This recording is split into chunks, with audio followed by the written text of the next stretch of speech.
The primary purpose of government, as it exists today all over the world, is to convince the people that they need the government to survive when, in reality, they don't.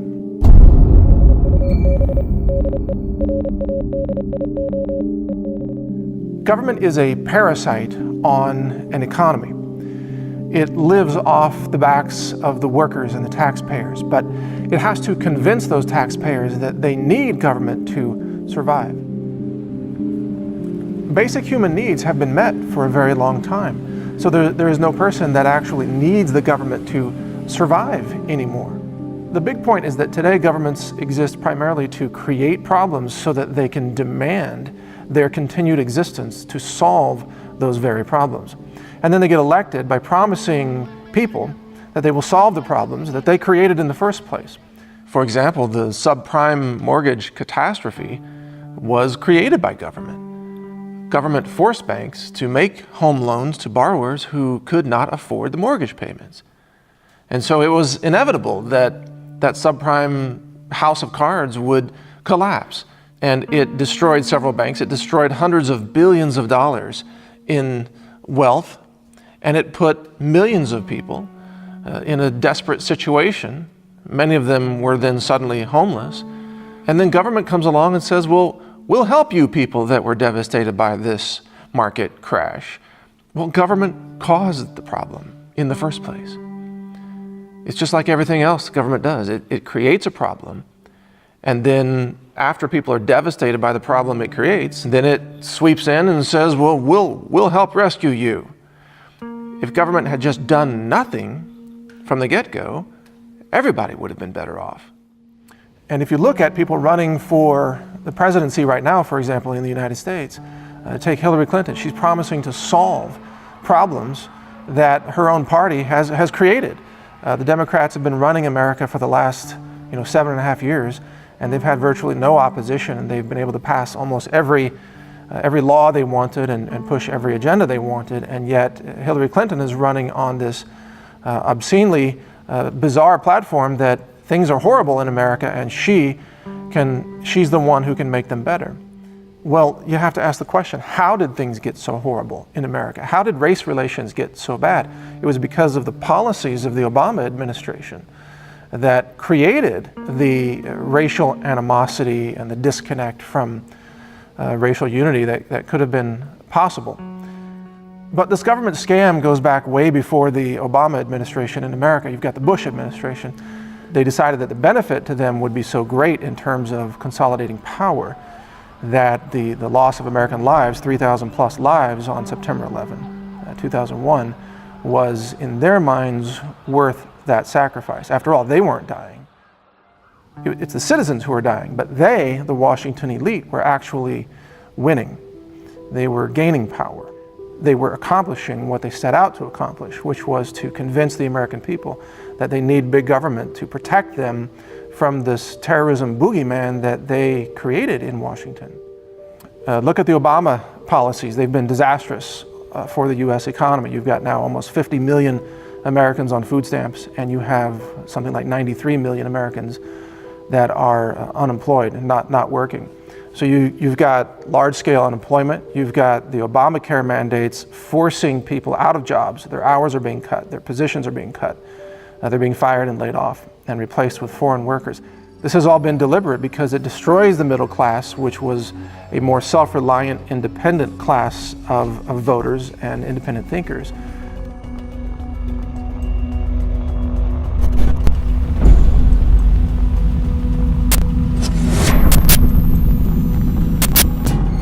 Self-reliance is extremely terrifying to every big government. They do not want people to be independent. They do not want people to be able to solve their own problems or to even think for themselves. This is why you tend to see governments declaring war on preppers or survivalists or anybody who really teaches self-reliance or homeschooling or home gardening. All of these things have been really viciously and aggressively attacked by government. You've got in California, James Stewart, the raw milkman in California, was thrown in jail and was raided at gunpoint and had all his milk taken away. I mean, the state of California seized watermelons and cheese and destroyed $50,000 worth of food and took all his cash and threw him in jail. Why? Because he was teaching self-reliance. He was selling people milk from a cow on a farm that did not go through the factory dairy system that produces pasteurized, homogenized milk, which frankly is a kind of dietary poison.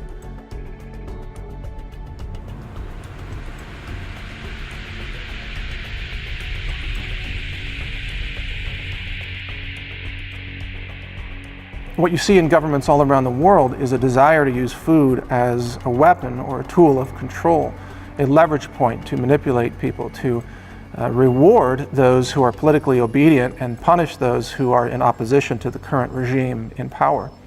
If you look at Venezuela, for example, right now, you've got the president there has ordered food to be restricted to those who are political enemies, and food is rewarded to those families and individuals who continue to support his disastrous regime that frankly has most of the country now in a state of starvation. So right now, as the laws and executive orders are written in Washington, the federal government can go door to door or farm to farm, and they can seize all the food, all the farm animals, ranch animals, cows, goats, chickens. They can even seize tractors and seeds and fuel. And they can then redistribute this food to those that they want to keep alive in any kind of a crisis. And who do they want to keep alive? The voters that keep voting for big government. So one likely scenario that you'll see in any kind of a crisis is the federal government seizing food from rural communities, which tend to be more independent and self-reliant and more anti-establishment, and they will then redistribute those food supplies to the urban areas, the city populations that are more dependent on government and tend to vote for big government. They tend to be more liberal or progressive, or vote Democrat. And that's who will get the food supplies, because the government has to take that food from those who produced it and redistribute that food to those who didn't produce it but need it to survive and keep voting for more Democrats in Washington. This is also what Washington does with money. They seize money from those who produced it, and then they redistribute the money to those who didn't earn it, while skimming, of course, 30, 40, 50% off the top to fund the government's own bloated salaries and bonuses for doing a horrible job of destroying wealth.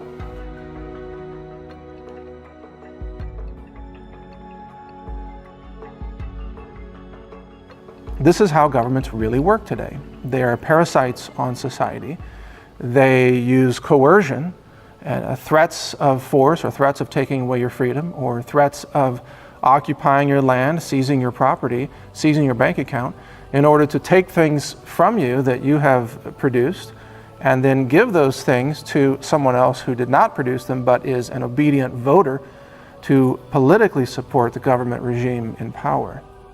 The big aha in all of this is that we live in a time of such technological achievement and such incredible transferring of knowledge about how to produce food and how to live a self-sustaining lifestyle. We've got solar power, for example, we've got rainwater collection, we have permaculture food production, we have all these amazing technologies to support an independent lifestyle. We don't really need a federal government anymore to tell us what to do. And the simple truth is that if government got out of the way and stopped creating problems, then everyone's quality of life would improve, because we wouldn't have terrorism, because terrorism has been actually created by governments.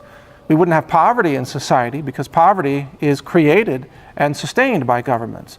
We wouldn't have racial animosity at the levels we have today, because it is the racial hatred and division that is created by government as a tool of social manipulation. All of these major problems that we face in society today, including chronic degenerative disease and cancer, they are created by government for specific political purposes, to keep the people trapped in a cycle of dependence and prevent anyone from escaping from those mental prisons that government propaganda creates.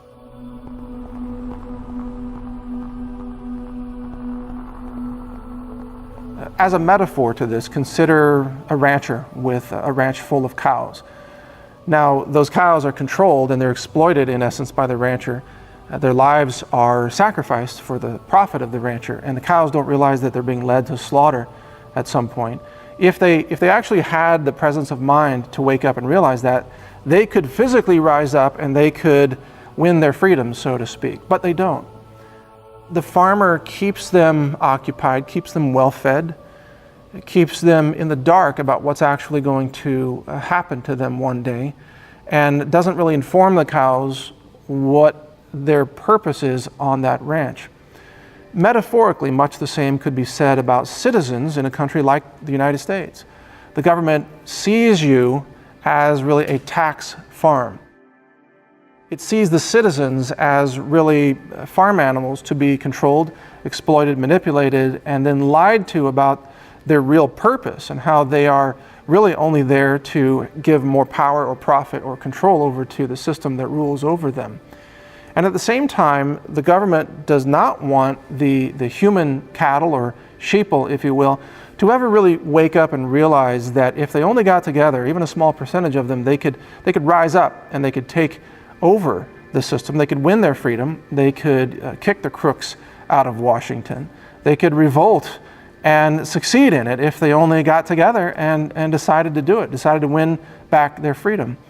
But government manages to intimidate each member of society individually, to where any one person who thinks that they might be willing to speak out or march or stage a revolt of some kind is intimidated or silenced or even arrested, for example. And then that uprising is quelled and the other people in society fall into line.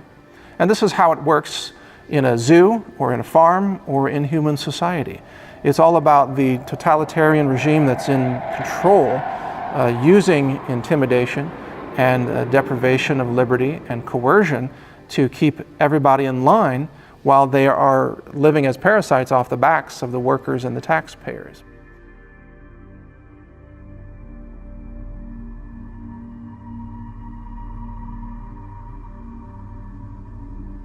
This is all by design. This is how it's worked for a very long time.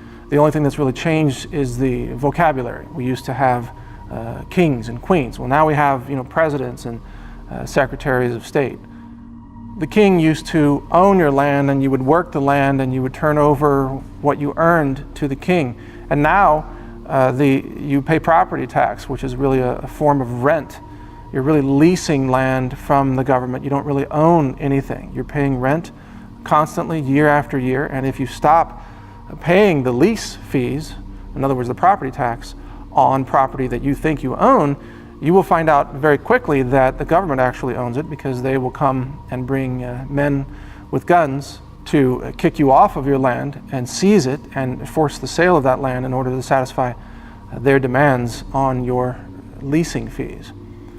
So you really don't live in a free society. You live in a contrived prison, if you will, or a zoo or a corral, where you are just one person of many who are all considered sheeple or cattle by the government in power.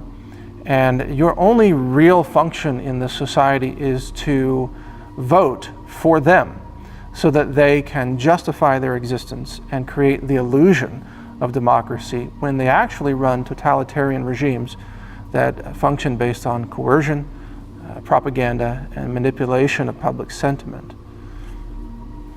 In other words, most citizens are seen by those in power as, quote, useful idiots. You are useful only to the extent that you vote for them to maintain power, and they prevent you from rising up by giving you the illusion that you have a choice in the future of the country, that you have some kind of influence through your vote, when in reality you don't have any influence at all. The entire system is theater. It's designed to keep your mind occupied and to make you think that you don't need to rise up because you falsely believe that you live in a free society, a democracy, when in reality you are living in a totalitarian police state regime who are deliberately engaged in social engineering and large-scale brainwashing in order to control you into thinking that you have a choice when you really don't.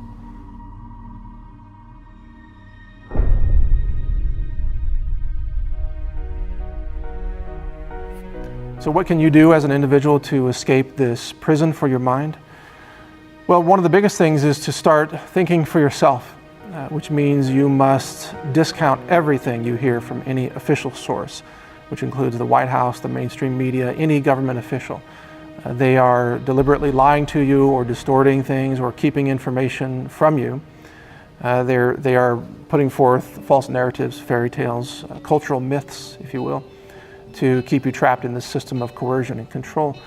You have to learn to reject those ideas and actually find wisdom and knowledge inward, and perhaps in nature, or perhaps in connection with the divine.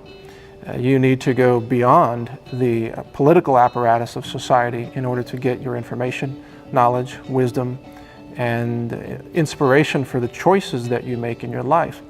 Sadly, very few people in society really have the intellectual courage to begin thinking for themselves, because it's extremely scary for them to disagree with the consensus. And that's all by design. Individual thought and intelligent skepticism requires great cognitive courage.